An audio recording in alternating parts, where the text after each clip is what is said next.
Macmillan Audio presents The Bones Beneath My Skin, written by TJ Klune, read by Kirt Graves.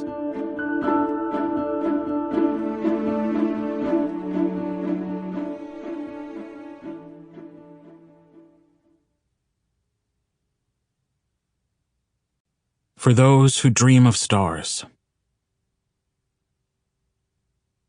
I just want to go home, said the astronaut. So come home, said ground control. So come home, said the voice from the stars. Johnny Sun. You won't understand. At least not right away, and that's okay. You may even think I'm a liar, and that's okay too. All I ask is that you listen until the very end before passing judgment. I have a story to tell you. Of a place under a mountain, of the minds of men, of what it means to be human, to make a home out of a place where one should not exist, and of what the future holds. For you, for me, for all of us. Chapter 1. He sang along with the radio. Something about taking a sad song and making it better. After, he laughed until he could barely breathe.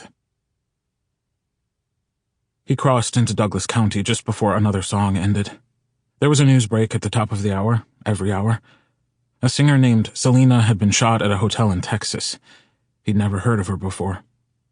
Taram Flight 371, leaving Bucharest and heading for Brussels, crashed shortly after takeoff. All 60 people on board died. An investigation was underway. Terrorism was not suspected at the moment. The comet discovered last year, Markham Trip, was getting closer. Already it could be seen if you knew where to look. But no worries, folks. It's going to swing right by us before heading back out into the great beyond. And there was still no official word on the helicopter that went down outside of the Marine Corps Mountain Warfare Training Center in Northern California last week. The cause was still under investigation, though it was implied it was related to that big storm that blew through the area. Officials weren't saying if there were any fatalities. And now for the weather. It's going to be a beautiful day. Would you look at all that sunshine? Can you just believe it? It was March 31st, 1995. He continued south. The air outside grew cooler the farther he went into the mountains. The sun warmed the hand he hung out the window. The blue sky stretched on and on. There were clouds, but only a few. Nice day, he thought. Of course it is. That's the way things go. He hit the town in late afternoon. There was a sign, old and faded. It had been there since he was a kid, and his parents had taken him up to the cabin for a few weeks during the summer.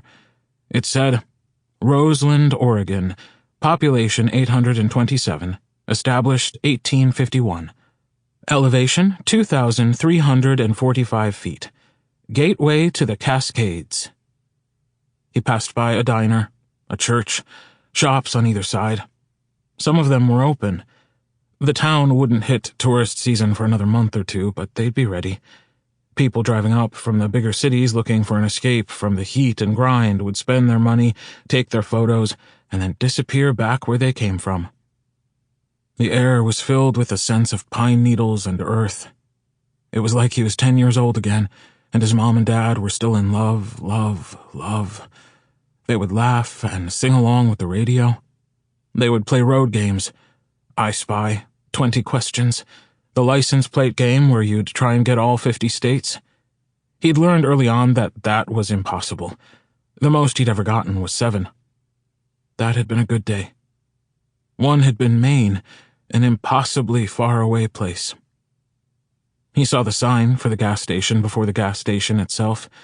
It spun lazily, but not before he caught the words, Big Eddie's Gas and Convenience. He breathed a sigh of relief. It was good to see that some things remained the same, even after everything. He pulled in, the tires of the truck hitting the thin black cord. A bell dinged somewhere inside the station as he stopped next to the pump. He turned off the truck, listening as the engine ticked. Sample complete. Ready to continue?